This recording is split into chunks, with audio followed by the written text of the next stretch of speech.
Welcome to the Militia gaming community. I'm Trigger, and today we're going to figure out if this Mercury Cougar is worth anything. Let's go!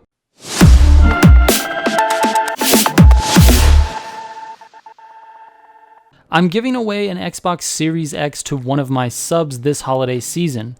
Click the giveaway video link in the description or in the top right of this video now to watch the video and enter the giveaway. Just being a sub will not automatically put you in the giveaway. You must officially enter. So go watch that video, enter, and then come back to this one. Good luck.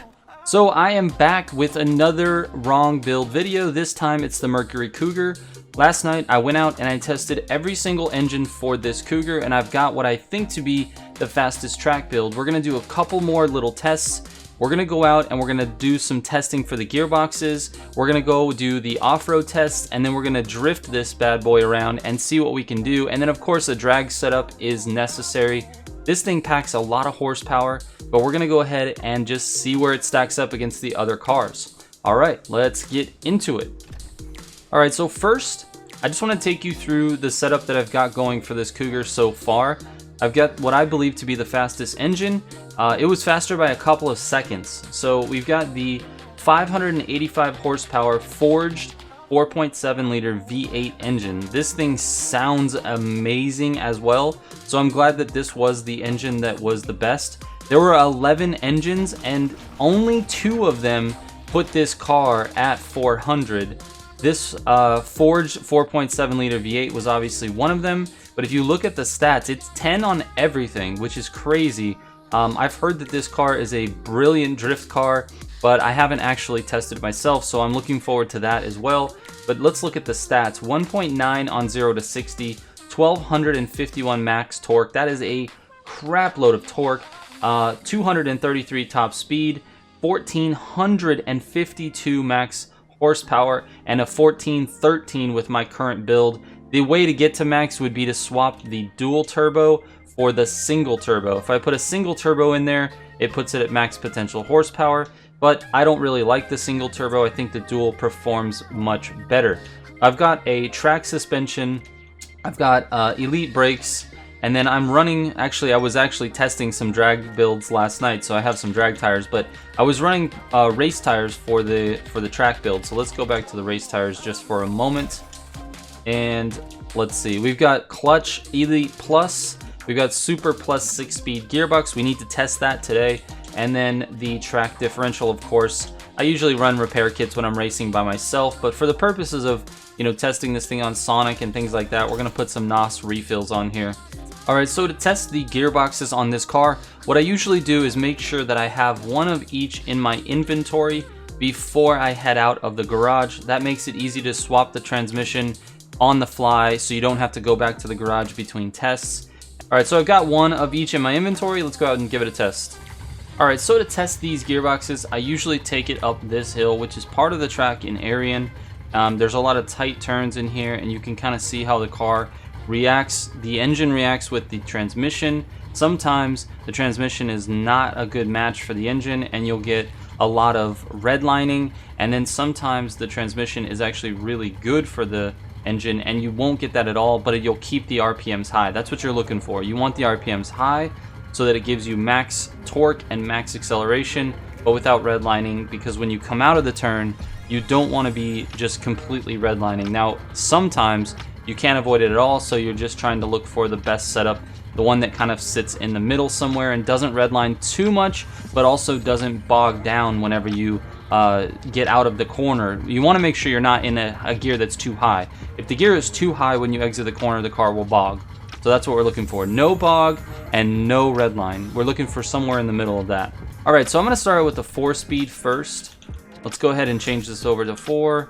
And we'll just go right down the line, 4, 5, 6, 7, 8. So there's 5 different transmissions or gearboxes for this car. So let's see.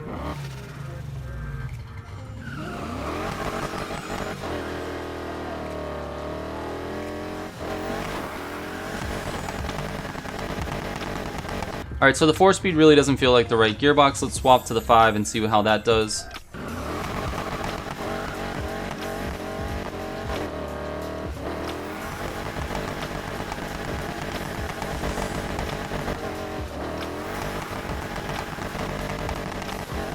Yeah, this one feels like it could be even worse. All right, so the 5 feels even worse. Let's go ahead and swap to the 6.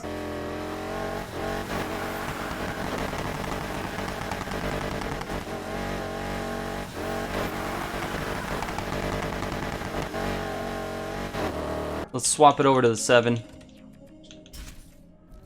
There we go. Alright, here we go. 7 speed. Hopefully no cars get in our way.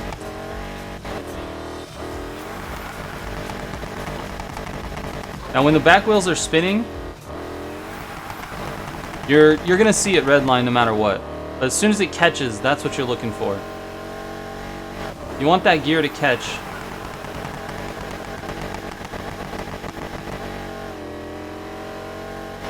See, that one was great. It caught at a very high RPM with very good acceleration right after the turn. Alright, here we go. With the 8 speed, let's see how this one does.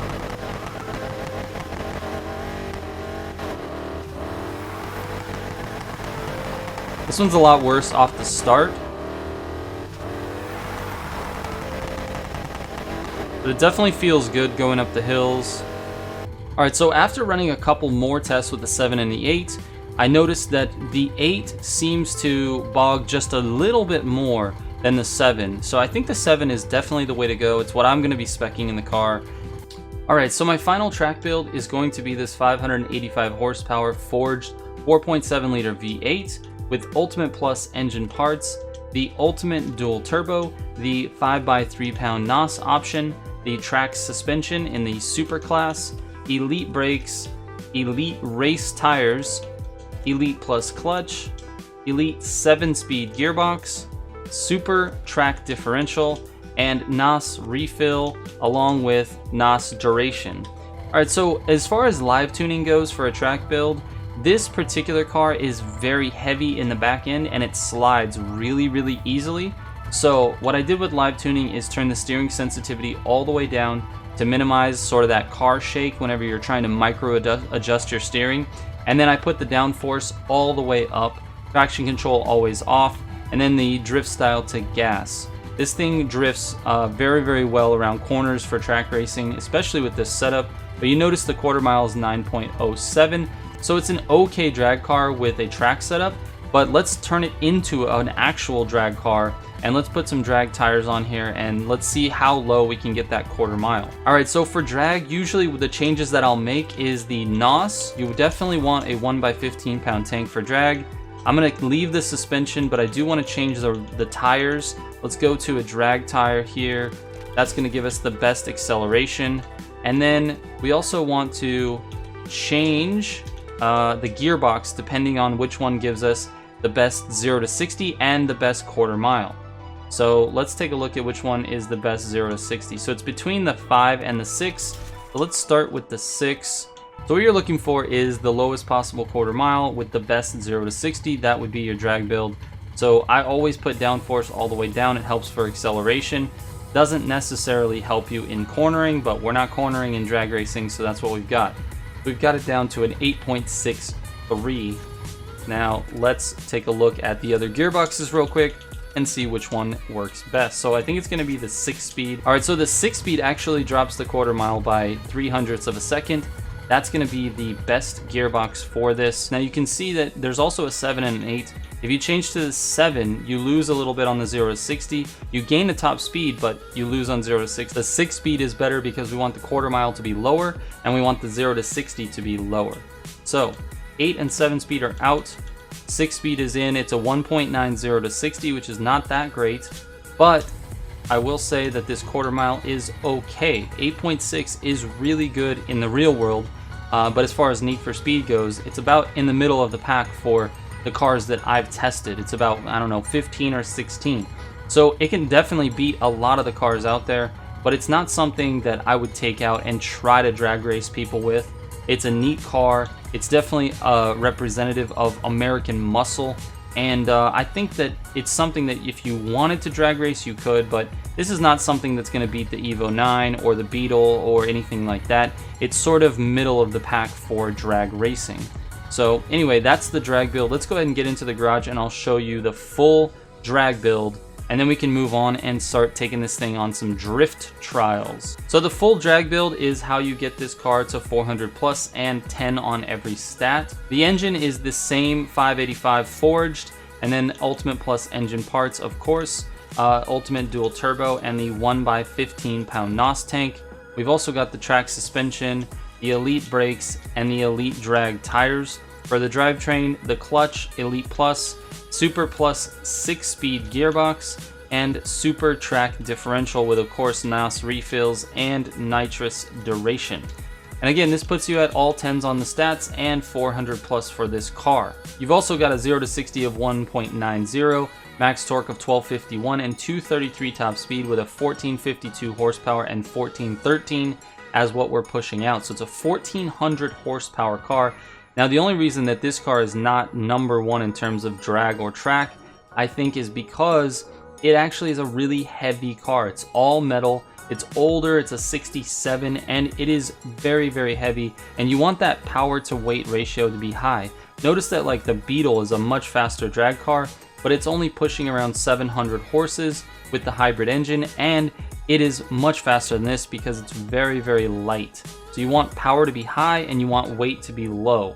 So that's how we're doing this. But anyway, this is a lot of power for this car, and it sounds amazing. It's actually really fun to drive. Let's go ahead and swap over to a drift build and see how this goes.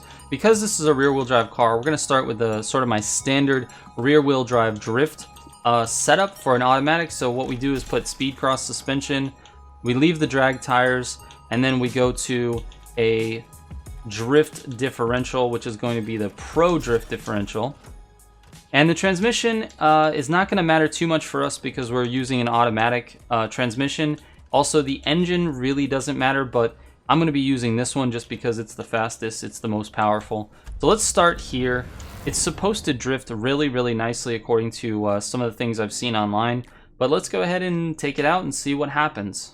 Okay, also with a drift setup, I need to change my live tuning. I want steering sensitivity all the way up, and I want downforce all the way down. That's something that helps with swinging the car from left to right. So let's see how that does. I'm going to take it on this little drift trial right here behind the racetrack and see how it goes.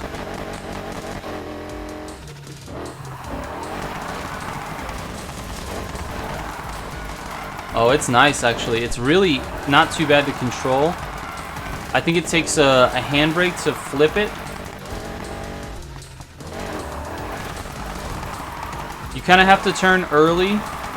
To turn it, a handbrake is very helpful. But as far as keeping the drift alive and keeping it going, that's actually really good. 64,000 on my first try. Traffic was clear, so I didn't have to deal with much of that. But you can see my best is 89. And I think I did that with the RX-7. But 89, this is 64 right off the bat, no problem. I think the required on that is 30 or something like that. So that's actually really, really good. It wasn't too bad to handle, and it actually kept the slide alive. So this is looking very promising. Let's take it over here to the track real quick and see what happens here. Let's just see. Wow, it doesn't it doesn't want to turn if you're not sliding though. Yeah, it's very easy to keep it by counter steering. You can keep the drift alive. It's insane actually. Go for some score.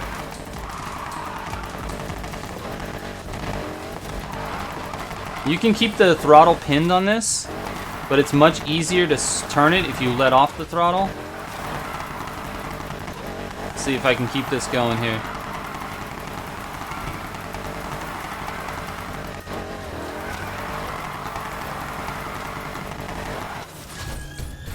Yeah, 126 without really putting a ton of effort. I know I can get over 200, that's 238, but that absolutely 3 stars this event, so this is actually a pretty good car. Let's see if we can get a better score.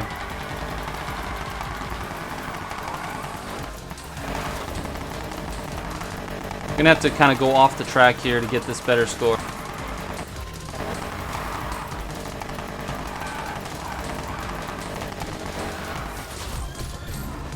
Alright, 162, really not bad. This is a really good drift car.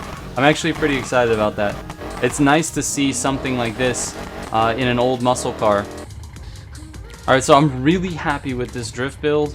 Now I think you can get a little bit better. If you're using a manual transmission, my suggestion would be to go to speed cross everything. When I say that, I mean speed cross suspension, speed cross tires, and speed cross differential. This seems to work the best for manual transmissions. It allows you to control speed a little bit more, the car slides a little bit easier, but for automatic transmissions, people who don't have a lot of high drift skill, I think that this build works the best. So let's go over the build real quick so you guys know.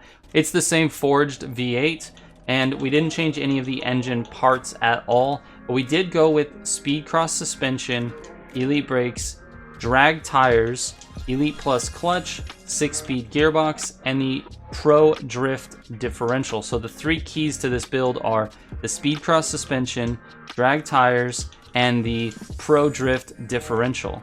So that's what I'm looking at there. And then of course, very important, keep your live tuning, steering sensitivity all the way up, and your downforce all the way down.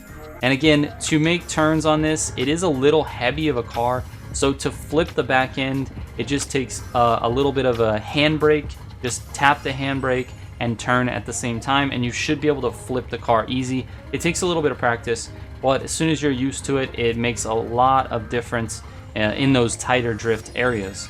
Alright, last section of the video, let's take this thing on the dirt. Alright, so for my dirt build, always I leave the engine the same, and then we change the suspension over to a rally suspension. A lot of the courses in this game have both pavement and off-road, and the rally suspension seems to be the overall best suspension for off-road. Now as far as tires go, I'm going to swap to the off-road tires, and then I'm going to swap the differential over to the rally diff. So this is the highest quality differential for off-road for the game. So that's the setup. It's basically the track build plus rally suspension, off-road tires, and the rally differential. But also keep in mind, I had the 6-speed equipped for drag racing. I need to go back to that 7-speed. It's going to be the fastest gearbox for the car, so that's what we're looking at. So this actually puts it at a 392. It's not even a 400 plus off-road car, so I don't expect too much. But let's take it out onto HDV2 and Rumble and see what kind of times we can put down and see how that stacks up with the other cars on my list. All right, here we go. Off-road test number 1.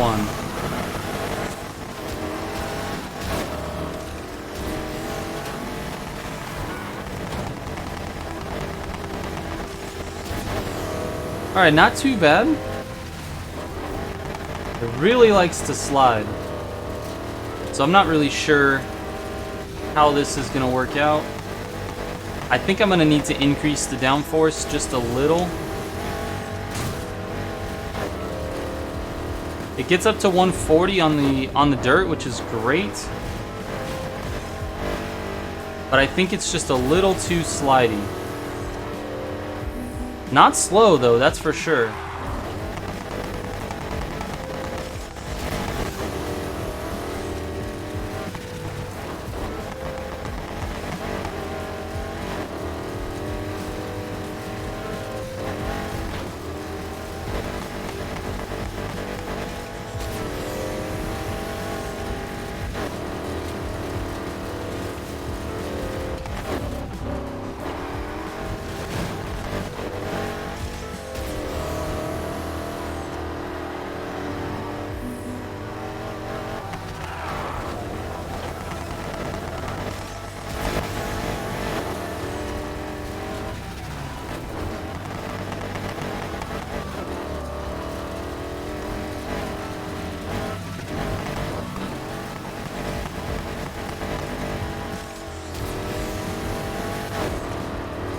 Alright, here we go. Final lap.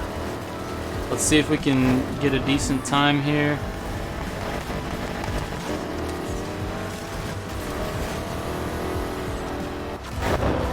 Really not bad. 150, 125. That's actually really, really good. This is going to be a top 10 off-road car, I think, with that type of a time. Let's see how it does on Rumble.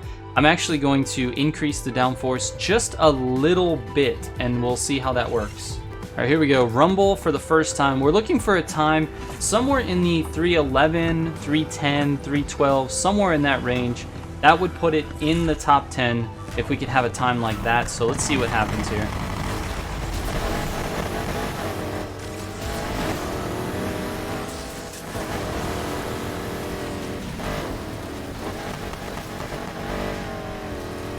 All right, first lap so far so good, pretty clean. Got to finish it off here with the final turn. 310, that's what I'm shooting for, 310. All right, final few turns here. Now the adjustment of the downforce seems to have slowed it down on the top speed sections, but really feels good in the corners. So I'm not really sure which one I like at this point. We're just gonna have to let the times be the judge here. Let's see what we got. 311, 12, 13. See, I was hoping for a 310 and worst case scenario 312, but let's see how that ranks amongst the cars that I've tested. 313.69.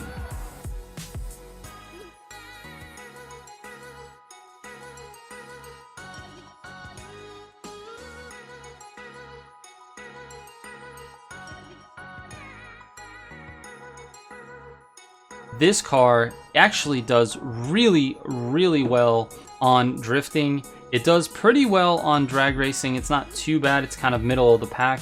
Track racing, it's pretty poor. It's a heavy car. Even though it's got lots of horsepower and lots of torque, it's a heavy car.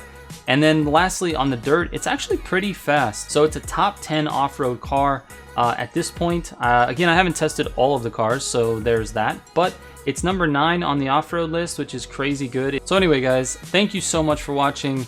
If you have any questions about this video or any video, you can always hit me up on Instagram or Twitter. Don't forget to join our Discord if you have any other questions. There's lots of members, over 1,000 people in there that are willing to help out and play. So yeah, we'll catch you on the next one, guys. Trigger out.